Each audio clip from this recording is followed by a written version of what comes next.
এবার হরিহরপাড়ায় সিপিআইএমের প্রার্থীর সমর্থনে অর্থাৎ জামির মোল্লা প্রার্থী হয়েছে, আর সেখানেই মোহাম্মদ সেলিমকে নির্বাচনী প্রচারে দেখা যাচ্ছে। দর্শক বন্ধু, একবার সেই ফুটেজটা দেখুন।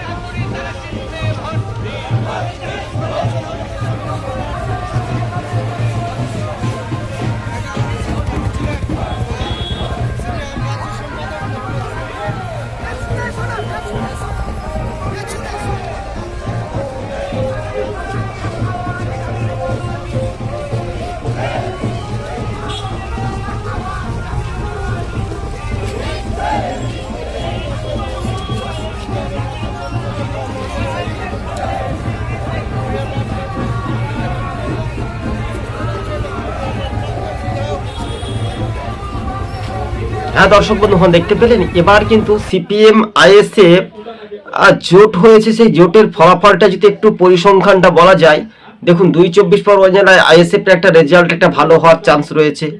বেশ কয়েকটি বিধানসভা আসনে কিন্তু বাম জোট তারা এগিয়ে বলাই যেতে পারে আপাতত। তাদের টার্গেট কিন্তু যদি 50-এর আপে বা 60 থেকে 70 আসন যদি লড়াই দিতে পারে, তাহলে কিন্তু একটা তীরশঙ্কু হতে পারে। এবার আরাবুল ইসলাম যেহেতু তিনি ভোটে দাঁড়িয়েছেন ভাঙড় থেকে, তার জয় এবং ক্যানিং পূর্বের যে মানুষ কতটুকু আশা ভরসা রাখে সেটাও কিন্তু সময়ের অপেক্ষা। তবে এই জয় সময়ে বলবে।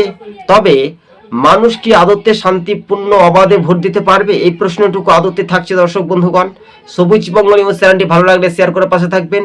সকাল সকাল নির্বাচনী ভোট প্রচারে দলীয় প্রার্থীরা যখন ব্যস্ততা থাকে, তখন একটা সমীক্ষাতে চমক আসে যে 60 থেকে 70 আসনে কিন্তু বিধানসভায় বাম বা আইএসএফ তারা একটা ফলাফলের দিকে একটা এগিয়ে যাচ্ছে, অর্থাৎ তাদের ভোটের শতাংশটা বাড়াতে পারে, এমনটাই খবরের